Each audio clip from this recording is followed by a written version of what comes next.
Comment créer un boisement dans son jardin?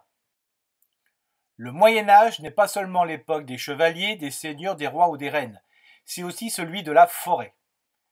La forêt est à la fois le lieu de tous les dangers, avec le monde sauvage, et aussi un espace de vie, avec la production de bois, la chasse et la cueillette de fruits et de plantes complémentaires des céréales. Avec ses mythes et ses légendes, la forêt cultive l'imaginaire du monde médiéval. La forêt primaire est omniprésente. Mais pour combien de temps? Penchons-nous sur la création d'un espace composé d'arbres ou d'arbustes en lui donnant un caractère médiéval très contemporain. Les jardiniers ou les jardinières peuvent alors créer, en fonction de la surface de leur jardin, une surface forestière dans un esprit de forêt primaire, le boisement. Ils retrouveront une diversité d'arbres ou d'arbustes dans un laisser-faire très organisé au départ. Le boisement proposé est fait selon la méthode du botaniste Akira Miyawaki. On donne aussi le nom d'afforestation à cette méthode. En quelques mots, cette méthode de boisement consiste à planter de manière très dense, 3 arbres au mètre carré, des espèces végétales locales dans un sol ameubli, mélangé de matières organiques et couvert d'une épaisse couche de déchets verts. Cette forêt pousse plus vite que celle plantée de manière habituelle. Elle accueille rapidement de la biodiversité. Au bout de 2-3 ans, la forêt, devenue autonome, ne nécessite plus d'intervention humaine. Cette méthode est adaptée si le sol est dégradé suite à une intense activité humaine qui l'a compacté ou appauvri en matière organique. Le sol n'est plus un milieu vivant. Si le sol est vivant, le jardinier n'aura pas à le décompacter en profondeur ou à maximiser son amendement. Quelles sont les étapes pour créer ce boisement? Idéalement, cette méthode de boisement nécessite au minimum un terrain de 100 mètres carrés avec une largeur minimale de 4 mètres. 100 mètres carrés est l'unité que l'on peut multiplier par 2, par 10 ou par 100. Que faut-il prévoir pour le sol? Le boisement peut se réaliser sur n'importe quel type de sol. Toutefois, il est préférable d'analyser ou d'estimer la nature du sol au préalable. La première étape est la préparation du sol en le décompactant, en l'amendant et en le paillant. Ce travail est réalisé qu'une seule fois, à savoir avant la plantation. Ensuite, il n'y aura plus aucune intervention, sauf peut-être le paillis qui peut être complété. Côté décompactage, il faut faire un travail en profondeur par sous-solage et jusqu'à 1 mètre si le sol est très dégradé.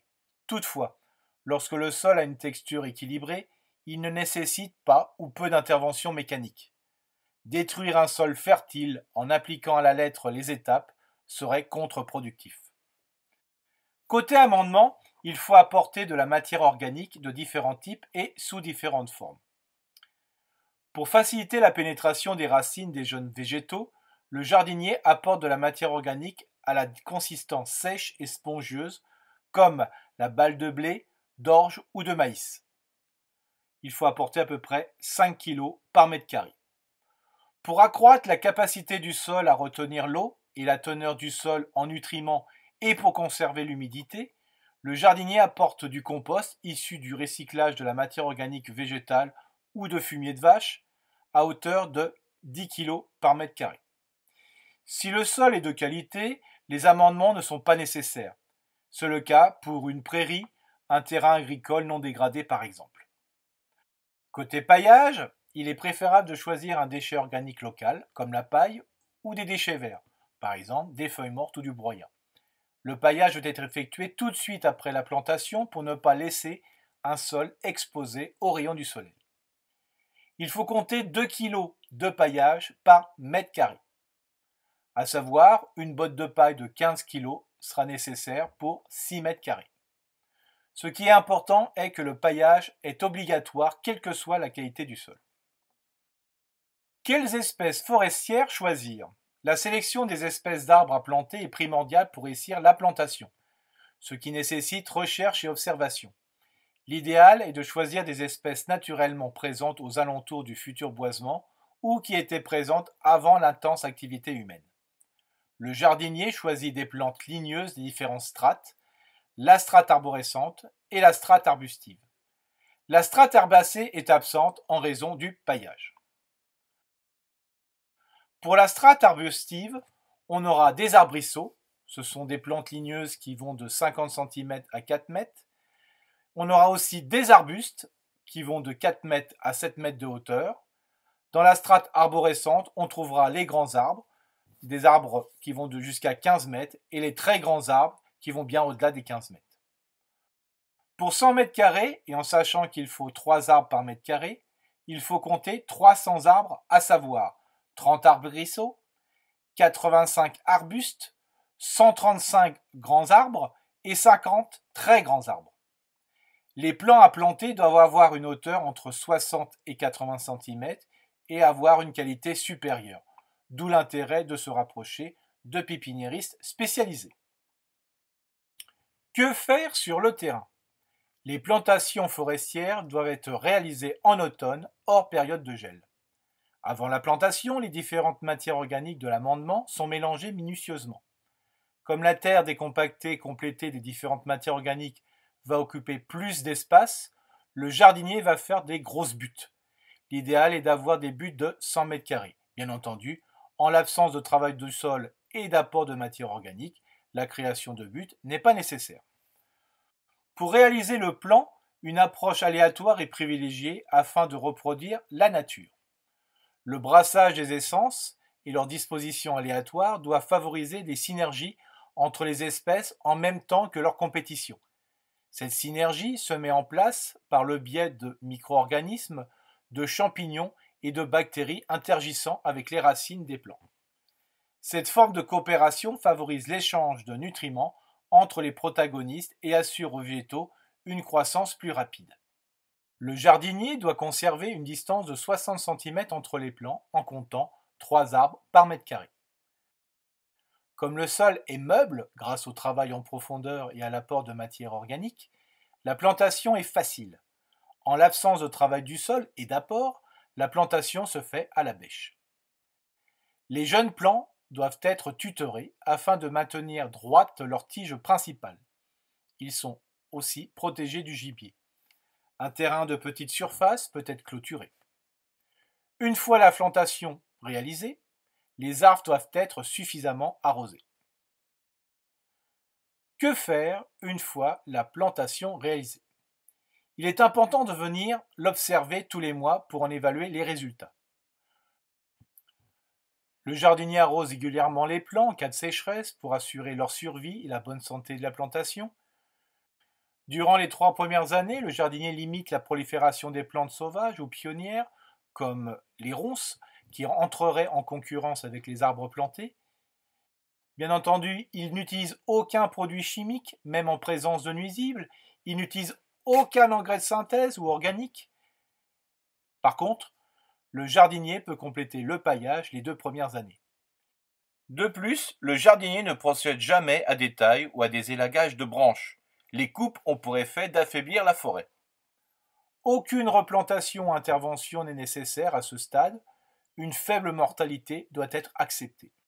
Si le jardinier ou la jardinière ne souhaite pas mettre un boisement, mais plutôt mettre en place une végétalisation en bordure, il peut alors créer une haie champêtre. Dans un premier temps, il est important de se poser les bonnes questions et ainsi définir la fonction du lieu de plantation et des usages de la future haie. Est-ce que c'est une haie nourricière, un brise-vue, un brise-vent, ainsi que des contraintes, la proximité d'une route, le voisinage, la législation, le budget, voire même les moyens techniques. Ensuite, le jardinier choisit des espèces végétales en fonction des conditions climatiques et du type de sol. L'idéal et le plus simple est de choisir des espèces naturellement présentes aux alentours de la plantation. Plus le nombre d'espèces est important, plus le jardinier obtient un meilleur garnissage et un équilibre écologique avec peu ou pas de maladies. Esthétiquement, on obtient une harmonie paysagère au cours des saisons avec différentes couleurs du feuillage, des floraisons décalées et avec des fruits. Une plantation d'une haie doit être composée de 5 à 20 espèces différentes. La haie doit ressembler à celle qui pousse naturellement.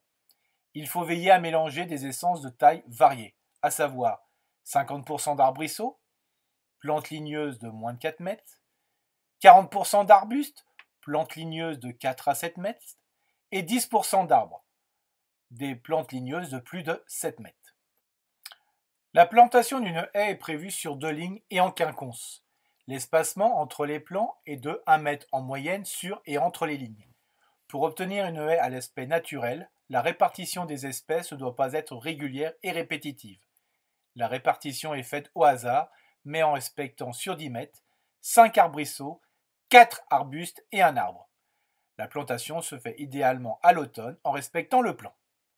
Côté décompactage du sol et amendement, le sol est travaillé en profondeur par sous-solage, à savoir 45 cm au minimum et jusqu'à 1 mètre si le sol est très dégradé. De la matière organique est apportée, à savoir du compost issu du recyclage de la matière organique végétale ou de fumier de vache. Il faut compter 5 à 10 kg par mètre carré. Attention!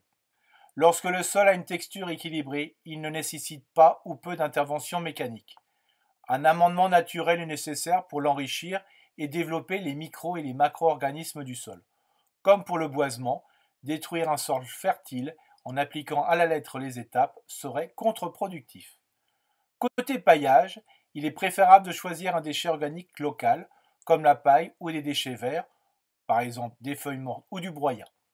Le paillage doit être effectué tout de suite après la plantation pour ne pas laisser un sol exposé aux rayons du soleil. L'épaisseur du paillis est d'au moins 20 cm. Et après, la croissance libre des arbres est préférable car elle permet d'exprimer leur potentiel, de fleurir généreusement et de produire un maximum de baies. La haie est rajeunie, si nécessaire, par recépage total ou partiel en fonction des espèces. La valorisation des déchets de taille d'élagage est faite par broyage ou en créant une haie sèche, qu'on appelle aussi la haie de Benjes. Bonne création de boisement ou de haies champêtres et bon jardinage!